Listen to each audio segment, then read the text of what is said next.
যে এই উম্মত জাহান্নামে যাবে কি করে জাহান্নামে যাবে, এটা আমার বুঝে আসে না। আমি তো কোথাও টোকায়া পাই না এই উম্মতে জাহান্নামে যাওয়ার সুযোগ, কোনো রাস্তা দেখি না যে এই উম্মত জাহান্নামে কি করে যাবে। কিন্তু তারপরও যাবে, এটাও সত্য। তারপরও তাহলে বোঝা গেল ওর মতো হতভাগা কেউ নাই, এই উম্মতে জাহান্নামে যাওয়ার কোনো সুযোগ নেই। আমি আপনাকে দেখাইতেছি, আসসালাতু ইলা সালাতি কাফারা, যে 5 ওয়াক্ত নামাজ পড়ে সে বুকে হাত দিয়া বলতে পারে 24 ঘন্টার গুনাহ মাফ। কেন? হাদিস তো সত্য না মিথ্যা? এখন হুজুররা কইব সগীরা গুনাহ মাফ হয়ে যায়, তাহলে আপনি সগীরা গুনার দলে, আরেক দল হুজুররা আছে যারা বলে কবিরা গুনাহ মাফ হবে। আমি কবিরা গুনাহ আলাদের পক্ষে, নামাজে কবিরা গুনাহ মাফ হয়। কি নামাজে মাফ হয়? না হয় না? যদি না হইতেন, আরে ইস্তিগফার লাগবে না মেয়ে, যদি না হইতেন তাহলে আল্লাহর রাসূল কেন ওসমান রাদিয়াল্লাহু তাআলা আনহুকে শীতের মৌসুমে বসন্তের সময় বাহিরে নিয়া গাছের ডাল নাড়া দিয়া সমস্ত পাতাগুলা ঝরায়া তারপরে কেন বললো আমার উম্মত যখন ফরজ নামাজ পড়ে গুনাহগুলা এইভাবে ঝরা যায়? ওইখানে কি বলছে নাকি বড় পাতা ছোট পাতা? ওইখানে তো পাতা একটাও ছিল না, ঠিক না? আল্লাহর রাসূল বুঝাইছে কোনো গুনাহই থাকবে না, নামাজ নিজেই ইস্তেগফার। আবার ইস্তেগফার কি? নামাজ নিজেই ইস্তেগফার, নামাজ নিজেই জিকির। আছে কি নামাজের চেয়ে বড়? আকিমিস সালাতা লিযিকরি, নামাজের চেয়ে বড় জিকির আবার কি? নামাজ নিজেই ইস্তেগফার, নামাজ নিজেই সুয়াসের অ্যাকশন না খালি। আপনি নামাজ চিনেন? যদি সুয়াসের না হইতো আল্লাহর রাসূল কেন বলতো ইদা সালুহা সালুহা সাইরুল আমাল? নামাজ ওকে, তোমার পরিপূর্ণ জীবনটা ওকে, সর্বলাইন ওকে, সর্বদিক ওকে। তাহলে নামাজের ভিতরে যদি ইস্তেগফার না থাকতো তাহলে এটা কি করে হইতো? সমস্ত বন্দেগীকে গ্রহণযোগ্যতা পাওয়ার জন্য নামাজকে গ্রহণযোগ্যতামূলক বানাইতে হবে। নামাজ ওকে, সব ওকে। তো যেটা বুঝাইতেছিলাম পূর্ণতা, 24 ঘন্টা যে 5 ওয়াক্ত নামাজ পড়লো ওর তো সব গুনাহ মাফ, ও দোজখে যায় কি করে? আর তারপরেও যদি কিছু বেঁচে গেল তো বলতেছে আল জুমাতু ইলাল জুমাতি কাফারা, এক জুমার থেকে আরেক জুমায় পা দিবে, পুরা সপ্তাহটা মাফ, সপ্তাহটা। তারপরেও যদি কিছু বেঁচা যায় তাহলে ওই ব্যক্তি দোজখে যায় কি করে? আমাকে বুঝান। তারপরেও যদি কিছু বেঁচে গেল তাহলে একটু আগে তো বললাম ওই যে রান আউটের থেকে বাঁচাইয়া দিয়েন, ঠিক না? রমজানে পা দিতে দেরি, রমাদান ইলা রমাদান কাফারা, রমজান থেকে রমজানে পা দিতে দেরি, পুরা বৎসরের গুনাহ মাফ হইতে দেরি হয়। মাফ হইতে দেরি হয় কেন? মৌসুমে চলে আসছে, মৌসুমে। আমরা তো ভাবি না প্রত্যেক ইফতারির সময় আল্লাহ 70,000 লোককে জাহান্নাম থেকে মুক্তি দেন। আপনি মনে করবেন 70,000 মুক্তি পায় নাকি? হুজুররা কইব হাদিসে তো 70,000 আছে। আমি বলবো না, 70,000-এর চেরম এই প্রবাদ বাক্যটা সত্য। শিশুর পিতা ঘুমিয়ে আছে সব শিশুরই অন্তরে। আমিও বলবো 70,000-এর পিঠে আরো কয়েক 70,000 ঘুমায় আছে। কেমনে জানেন? এই 70,000 কিয়ামতের দিন উঠা দাঁড়াবে আর বলবে আল্লাহ অধিকার দিবে সুপারিশের। এরা দাঁড়াবে আর সুপারিশ করে কয়েক 70,000 নিয়ে যাবে, ঠিক না? যেমন আল্লাহর রাসূল বৈশা আছেন, তো জিবরিল আলাইহিস সালাম হাসতে হাসতে আসছে, বড় খুশি আজকে। আল্লাহ রাসূল জিজ্ঞাসা করছে এত খুশি কেন? বলছে সুসংবাদ নিয়ে আসছি, আপনিও খুশি হয়ে যাবেন। বলছে কি সুসংবাদ? 70,000 উম্মত আপনার হিসাব কিতাব ছাড়া জান্নাতে যাবে। তো শুনতে দেরি, চেহারা মলিন হইতে দেরি হয় না। তো জিবরিল আলাইহিস সালাম বললেন এটা কি?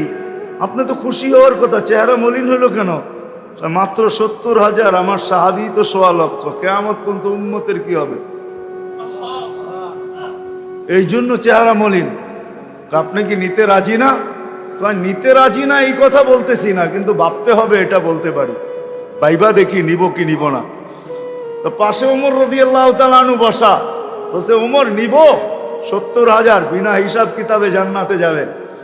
যেমন উস্তাদ তেমনই তো ছাত্র হয়, পীর যেমন মুরিদ তো এমনই হয়, ঠিক না? হ্যাঁ, কি বলেন?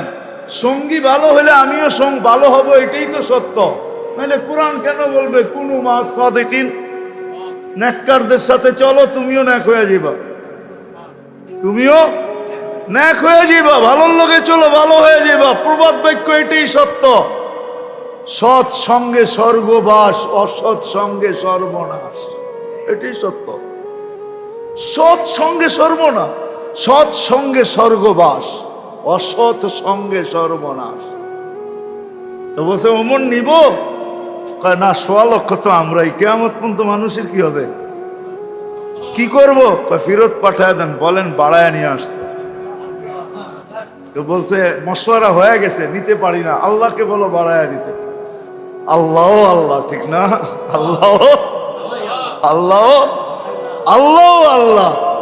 হায় হায়, কার আল্লাহ কিরকম আমি জানি না, কিন্তু মুহাম্মদুর রাসূলুল্লাহর আল্লাহকে দেখলে অন্যরকম দেখা যায়। হায় হায়, আমি মনে হয় বুঝাইতে পারি না আপনাদেরকে। আপনি বলবেন পৃথক করলেন কেন? না, এটা পৃথক না, এটা অন্য জিনিস বুঝাইতে চাইতেছি। মুহাম্মদুর আম্মাজান নিজে বলছেন, আম্মাজান আয়েশা রাদিয়াল্লাহু তাআলা আনহা বলতেছেন, ইয়া রাসূলুল্লাহ, আপনার ইচ্ছায় আপনার আল্লাহ এত তাড়াতাড়ি করে কেন? বুখারীতে আছে, বুখারীতে। যারা বুখারী পড়ায় ওদেরকে জিজ্ঞেস করেন, আপনার আল্লাহ আপনার ইচ্ছায় এত তাড়াতাড়ি করে কেন? আপনার আল্লাহ আপনার ইচ্ছায় যদি আম্মাজান বলতে পারে, তাহলে আমিও বলতে পারি। কার আল্লাহ কিরকম এটা আমার বিষয় না, কিন্তু মুহাম্মদুর রাসূলুল্লাহর আল্লাহ মুহাম্মদুর রাসূলুল্লাহর সাথে অন্যরকম। সারাদিন বন্ধুর দিকে তাকায় থাকে, বন্ধু নারাজ করা যাবে না। হায় হায় হায় হায়। তো পাঠায় দিয়েছেন, জিবরিল আলাইহিস সালাম ফিরে আসছে। তো বলছে, জিবরিল কি খবর? আল্লাহ বলতেছেন বাড়ানো যাবে না, আপনাকেও নারাজ করা যাবে না। বাড়ানো যাবে না, আপনাকেও। আপনি বলবেন এটা আবার কি করে সম্ভব? বাড়াবে না আবার আপনাকে নারাজ করবে না, এটা সম্ভব কি করে? তা আল্লাহ পদ্ধতি দিয়া দিয়েছেন, বন্ধু বাড়ানো যাবে না, কিন্তু আপনাকেও নারাজ করা যাবে না। পদ্ধতি 70,000-এর প্রত্যেক ব্যক্তি 70,000 হাতে ধরে জান্নাতে নিয়ে যাবে। তাইলে কত যাবে হিসাব কিতাব ছাড়া জান্নাতে? কত? 490 কোটি উম্মত যাবে হিসাব কিতাব ছাড়া জান্নাতে। এই জন্যই বলতেছিলাম, প্রতিদিন ইফতারের সমাজে 70,000 আল্লাহ জাহান্নাম থেকে মুক্তি দেন। 70,000 দেন না, ওদের পিঠের ভিতরেও আরো কয়েক 70,000 এরকম লুকানো আছে, ওটি সহ কিয়ামতের দিন যাবে ইনশাআল্লাহ। মৌসুম দিছিলেন, মৌসুম দিছিলেন, যেখান থেকে প্রথমে ছিলাম আবার চলে যেতেছি। লক্তা লম্বা হয়ে গেছে অনেক দূর। যে দৈনন্দিনের প্রয়োজনের জিনিস যারা বিক্রি করে, তারা জানে যে সারা বছর আমি দৌড়ায় পারবো না, ইবাদত বন্দেগী দিয়ে বাড়তে পারবো না, আমি তো সহানুভূতি দিয়েই জান্নাত লেখাবো। মৌসুম ছিল আমাদেরকে আকর্ষণের পাত্র বানানোর জন্য। রমজান মৌসুম, ভরা মৌসুম, ভরা মৌসুম। এক একজনরে এক এক দিক দিয়া দিছেন। আপনি মনে করেন কেমন মৌসুম, কেমন আকর্ষণের পাত্র বানানোর জন্য আল্লাহ আল্লাহর রাসূল কতটুকু নিচে চলে আসছেন, কতটুকু নিচে। যদি আপনি ভাবেন তাহলে বুঝবেন। আল্লাহর রাসূল বলছে, যে কাউকে পেট ভরা রোজার দিন খাওয়াবে, তাকে আল্লাহ জান্নাত লেখা দিবে, জাহান্নাম থেকে মুক্তি দিবে, গুনাহ মাফ করবে। তো সাহাবা আয়েশা বলছে, ইয়া রাসূলুল্লাহ, পেট ভরা আমরাই তো খাইতে পাই না, কারে খাওয়াবো? আমরাই তো খাইতে পাই না, কাকে কোত্থেকে খাওয়াবো? তা আল্লাহ রসুল বলছে, আচ্ছা তাইলে যদি তুমি 1 গ্লাস দুধ খাওয়াও। বলছে এটাও তো সবসময় হয়ে ওঠে না। তাইলে একটা খেজুর, এটাও তো হয়ে ওঠে না। তো নামতে নামতে নামতে নামতে সুরবাতু মা আসছেন। সুরবাতু মা, 1 গোট পানি যে রোজাদারকে পান করাবে, 1 গোট পানি পান করাবে, 1 গোট পানি। এটা কিন্তু বাবার বিষয়। আমার বলা দ্বারা শোনা দ্বারা যতটুকু আপনার ভিতরে রেখাপাত না করবে, আপনি অ্যানালাইসিস করলে ভাবলে আর চেয়ে বেশি বুঝবেন। 1 গোট পানি, 1 গোট পানি। হুজুররা ওয়াজ করে, পদ্ধতি বলে না, হুজুররা ওয়াজ করে যে রোজা কবুল হওয়ার জন্য হালাল ইফতার কি শর্ত, ঠিক না? হ্যাঁ, হায় হায়, এই উম্মতকে কত সহজ পদ্ধতি দিছিল আল্লাহ, কত সহজ পদ্ধতি। প্রত্যেক বাড়িওয়ালা যদি সামনের বাড়িওয়ালাদেরকে বলতো, পুরা রোজার ভিতরে সব খাওয়ান আমরা তোমাদেরকে পাঠাবো, তোমরা পাক করো না, তোমরা পাক করো না, আমরা পাঠাবো। কেন? সহানুভূতি দেখাবো, জান্নাত নিব। সহানুভূতি দেখাবো আর জান্নাত নিব, জান্নাত নিব। আর সে যদি বলতো যে আমিও তোমারটা পাক করে পাঠাবো, তুমিও তোমার জন্য পাকায়ও না, আমার জন্য পাকাও, পাকাও তোমার জন্য পাকায়ও না, তাহলে দুজনের খানা হালালও হইতো, আবার দুজনের জান্নাতও লেখা হইতো, দুজনের খানা হালাল হয়ে যেত। হাদিয়া হালাল, হাদিয়া হাদিয়া হাদিয়া। আল্লাহর রসুলের জন্য সদকা হারাম, সদকা হারাম না? হ্যাঁ, কিন্তু আল্লাহর রসুল যখন ঘরে ঢুকছেন, ফুফুর ঘরে না কার ঘরে ঢুকছেন, যখন গোশত দেখছেন উপরে, ঠিক না? বলছে এই গোশত এত সুন্দর গ্রান পাকাইছে, তো খুব মজা করে মনে হয়। গ্রানই কইতেছে, ইয়া রাসূলুল্লাহ সাদাকা, লাকি সাদাকাতুন ওয়ালানা হাদিয়াতুন, তোর লাইগা সাদকা, আমার জন্য হাদিয়া। খাওয়া না, তুই খাওয়াইলে হাদিয়া হয়ে যাবে, তাইলে প্রত্যেকের রিজিক হালাল হতো। আমার সমাজকে যদি বুঝাইতে পারতাম, তাইলে এই প্রশ্ন আমার সমাজের থেকে উঠা যেত। আমরা ফতুয়া তো দেই, মাসলা তো বলি, পদ্ধতি বলি না। আমার সমাজের প্রত্যেক ফ্যামিলি যদি আরেক ফ্যামিলিকে বলতো, বোন তোর পুরা রমজানের 30 দিনের ইফতার 2 টাইম 3 টাইমের খাওয়া আমার ঘর থেকে আসবে, সে যদি বলবে আমার ঘর থেকে তোরটা আসবে, আমার ঘর থেকে তোরটা, আমি জান্নাত নিতে চাই, তোকে হাদিয়া দিতে চাই, তাইলে এই হাদিয়ার লেনদেন যদি হইতো আর জান্নাতের আশায় হইতো, তো দুজনেরটা হালাল হইতো। কি কি কি?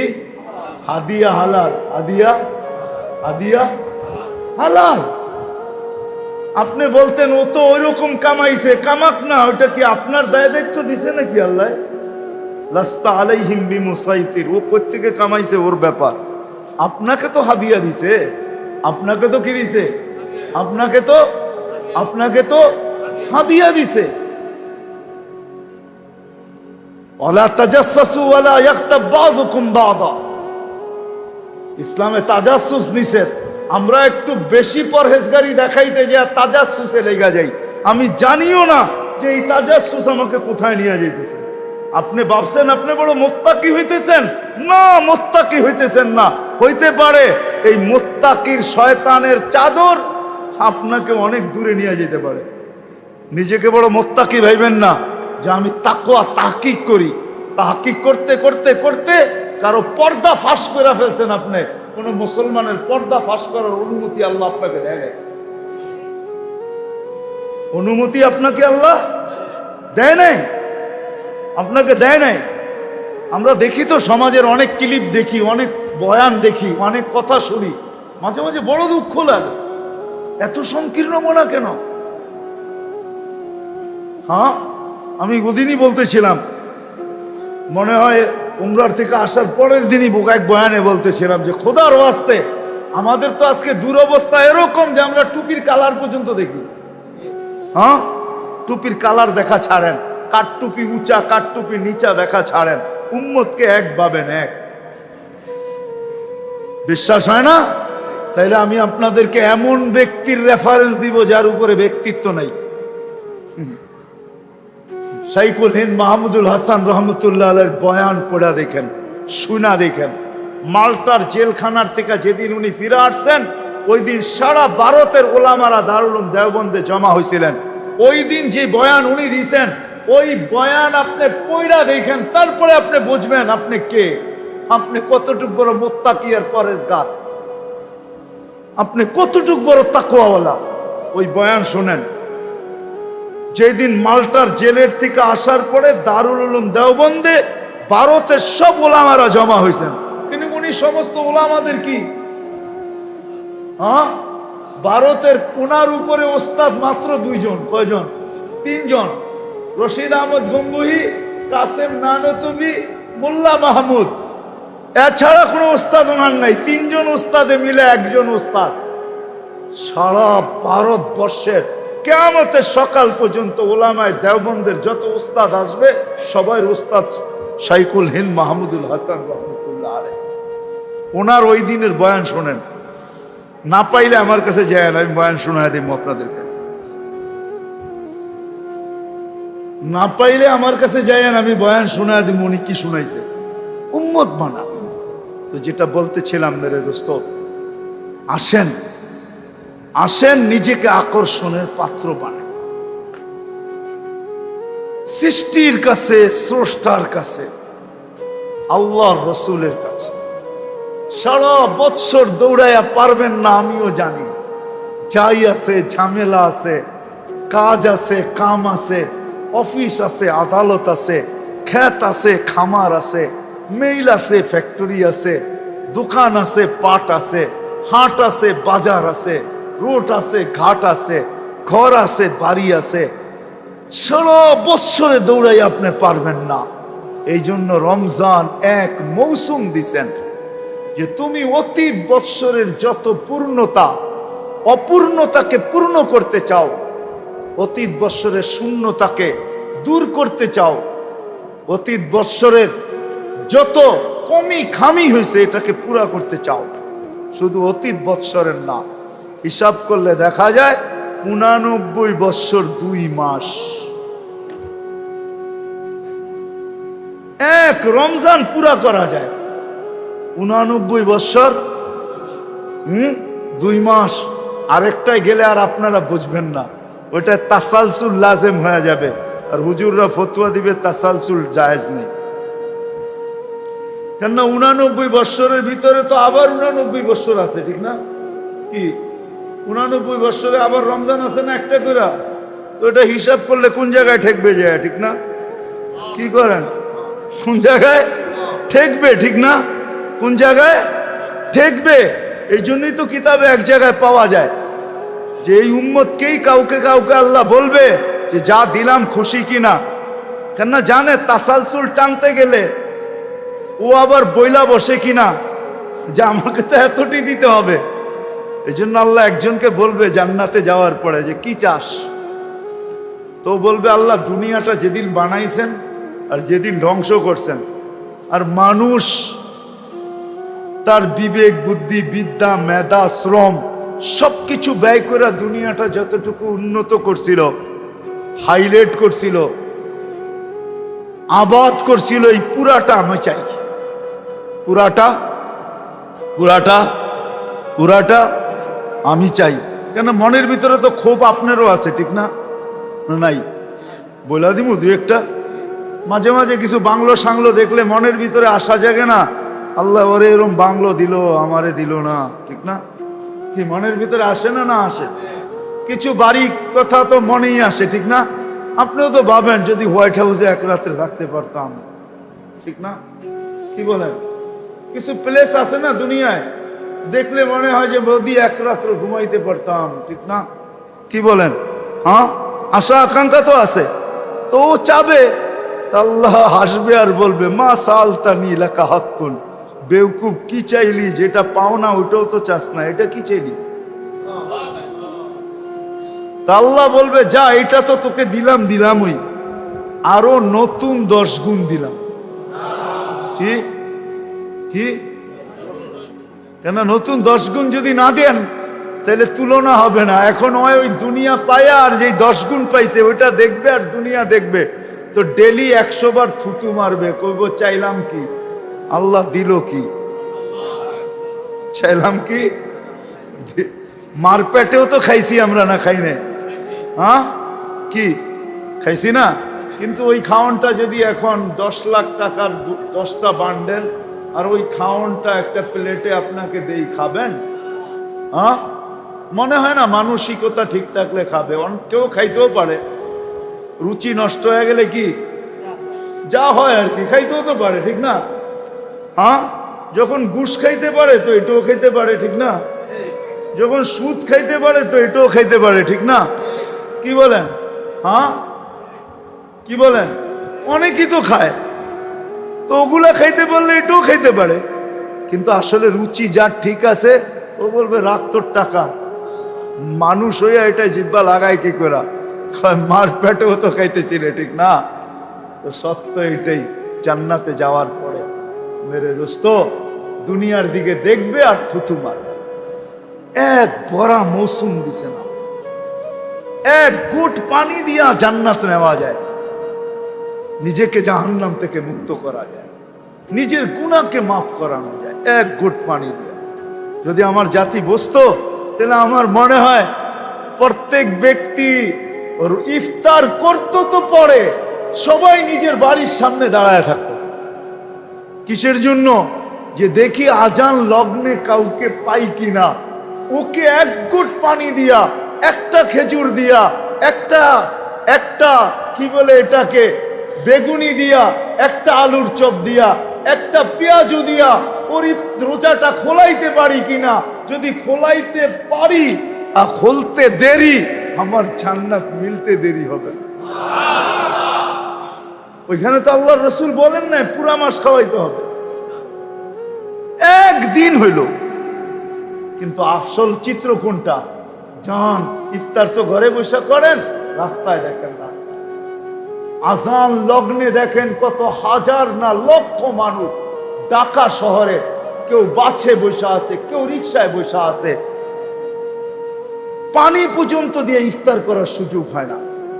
আমার জাতি যদি বসতো তো যাদের বাড়ির সামনে দিয়ে রাস্তা আছে ওরা সবাই রাস্তায় যায় ইফতারির 10 মিনিট আগে দাঁড়ায় যেত, আর যেই গাড়ি যায় হাত থামায় বলতো রোজা থাম, শুধু খুইলা যা, বেশি কিছু লাগবে না, পায়ে ধরে ধরে খোলাইতো। যদি আমার জাতি বুঝতো, আমিও বুঝাইতে পারি না জাতি কোত্থেকে বোঝে। এই জন্য আসেন, কথা শুরু এইখান থেকেই ছিল, দিনই কথা যত ধ্যান খেয়াল একাগ্র চিত্তে শুনব তত বেশি দিলে গাঁদবে, আর দিলে যখন গাঁদবে আমলের দ্বারা আকর্ষিত। মৌসুম যেরকম ফলকে ফলায়, ফুলকে ফোটায়, রমজান এক মৌসুম প্রত্যেক ব্যক্তিকে আল্লাহর কাছে, জান্নাতের কাছে আকর্ষণের পাত্র বানানোর জন্য। কেননা জান্নাতের প্রথম রমজানের দিন জান্নাতে সুমধুর বাতাস যখন চলে, তো জান্নাতের প্রত্যেকটা বস্তু জিজ্ঞাসা করে, আল্লাহ এটা কিসের বাতাস? বলছে উম্মতে মুহাম্মদীর মৌসুম চালু হয়ে গেছে, রমজান। তো প্রত্যেকটা নেয়ামত বলে এরা কখন আসবে? হুরেরা বলে আমাদেরকে বিয়ে করায় দেন না, উম্মতে মুহাম্মদীর সাথে আমরাও মজা করব, এরাও মজা করবে। তখন আল্লাহ বিয়ে করায় দেয় হুরুল আইনের সাথে। ওটা খোলার সময় নেই, এক বৈঠকে তো আর আধা ঘন্টা 1 ঘন্টার বয়ান দিয়ে তো আপনাকে পুরা রমজানের কাহিনী শোনানো যাবে না। এটার জন্য 2 মাস আগের থেকে শুরু করতে হবে, রমজানের দিন এসে শেষ করতে হবে, তাইলে বোঝা যাবে রমজানে রাখছে কি রাখছে, কি রাখছে। এই জন্যই তো আল্লাহর রাসূল রমজানে 2 কাজ করতেন। আম্মাজানের থেকে এক রেওয়ায়েত, দুনো রেওয়ায়েত আম্মাজান থেকে, আয়েশা রাদিয়াল্লাহু তাআলা আনহা বলেন আল্লাহর রাসূল রমজান আসলে কোমরে গামছা বাঁধা ফেলতেন। আমাদের কাউকে চিনতেন না, আমাদেরকে চিনতেন না। আল্লাহর রসুল কখনো বিছনায় আসতেন না, রমজানে বিছনায় আসতেন না। এটা ছিল ব্যক্তিগত আমলের তরতিব।